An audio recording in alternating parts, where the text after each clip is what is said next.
This is 5 on your side at 6. Focused on you.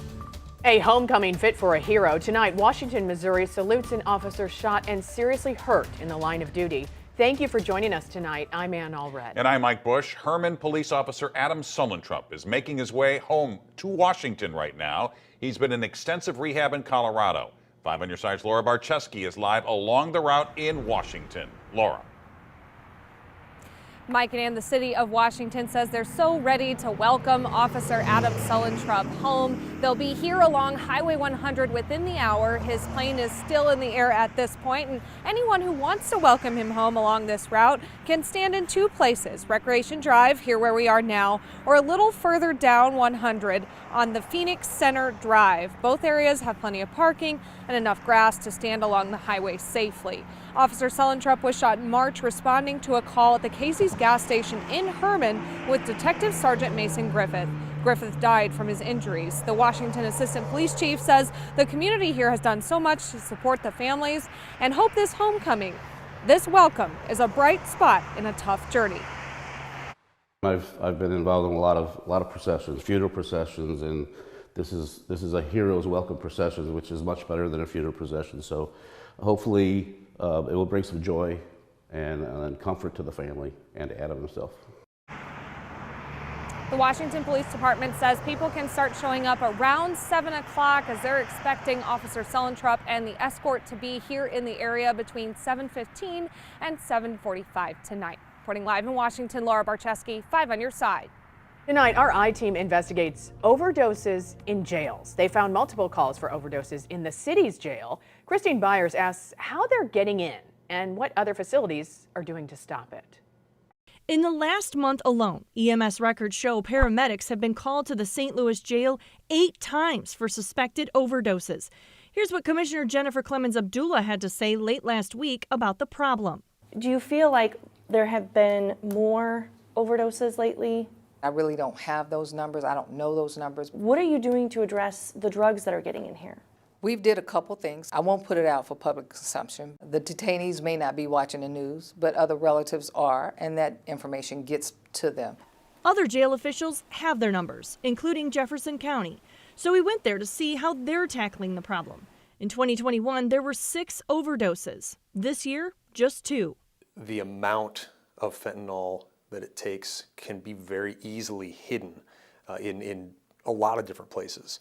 We've had people jamming them underneath little pills underneath toenails, things like that, or tying it up inside of tight hair braids where it's very difficult to spot. So jail leaders increased cell searches and spent $125,000 on this body scanner. Its detailed images can find small objects like my earrings. Platform is about to move. They started finding contraband and weapons missed during pat-downs. Here's a scan from a prisoner who had a shank in his waistband that someone missed during a search. They've detected everything from what we believe to be meth, heroin, fentanyl, cocaine. People try to hide in different places in their body. They can see that on the scanner. This month, the jail also started a new protocol when it comes to mail. Letters would be soaked in some sort of liquid. The laced paperwork would get inside, and then detainees, literally, you tear a little piece of the paper off, you put it on your tongue and let it dissolve. Now, inmates only get photocopies of their mail, which they can open in front of guards. The new protocol has given some inmates anxiety. If they are nervous that maybe they're not getting the things that they used to get in, that means we're doing our job better than we were before. For the I-Team, Christine Byers, 5 on your side. The St. Louis Jail Commissioner tells the I-Team the city also has a body scanner. You can find her full interview at KSDK.com.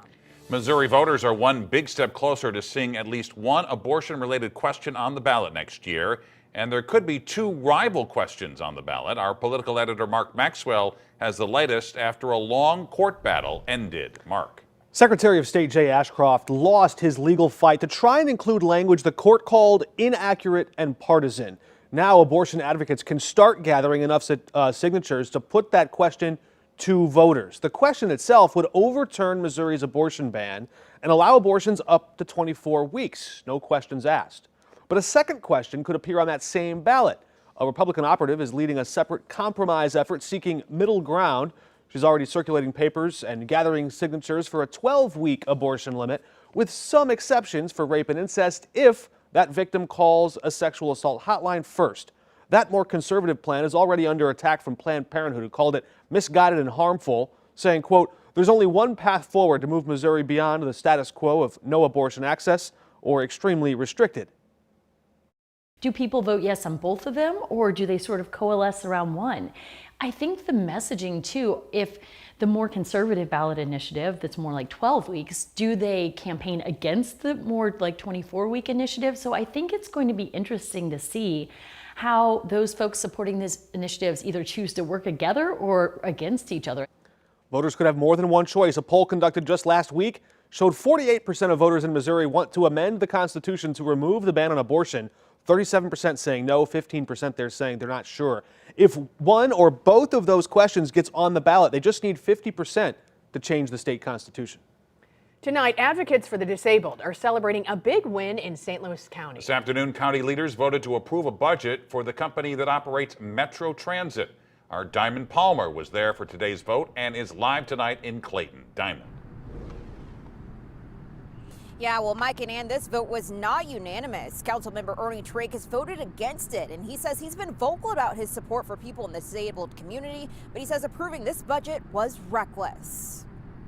It is not just remiss, it is reckless of this body to pass this bill tonight, and I will be voting a hard no on this legislation. St. Louis County Councilmember Ernie Tracus was the only member Tuesday to vote against a bill to fund Bi-State Development's budget. The South County Republican said the agency still needs to do better to improve poor service, but 6 others supported Bill number 230, including Councilmember Shalonda Webb. This is not blindly accepting their budget, but this is noting how vital their services are. Bi-State Development operates Metro Transit and their transportation services for the disabled. Critics have complained for months about issues, including with the Call-A-Ride program. In order to get the budget passed, Metro agreed to make improvements. Elton Thomas, vice president of disability advocacy group Paraquad, is pleased. They've hired a consultant. They're listening. They're making a commitment to meet with the disability community. Thomas, who is legally blind, said changes need to be made. I made a conscious choice not to use Call-A-Ride because it just, at the time, was not reliable. So I chose to ride the bus, even during situations where there were no sidewalks. Robin Wallen, the chairperson for the Missouri Council for the Blind, says more still needs to be done. We want them to get their funding. It's just that we want to make sure that the problems within the system are actually addressed and taken care of. Now, this bill will now head to the county executive for endorsement, and I have reached out to the Bi-State Development for comment on this approval of this budget. They've responded by saying that they are thrilled and they are continuing to provide vital transportation for the people in the Bi-State region. Reporting live here in St. Louis, Diamond Palmer, 5 on your side. Coming up, a young mother shot several times. How she's rebuilding her life. Plus, burglars smashed their way into a popular Soulard bar overnight, and they didn't get away with much. Just in time for the sunset tonight, the clouds breaking around St. Louis. Why we don't stay clear all night long, and why we do stay clear on Thanksgiving Day.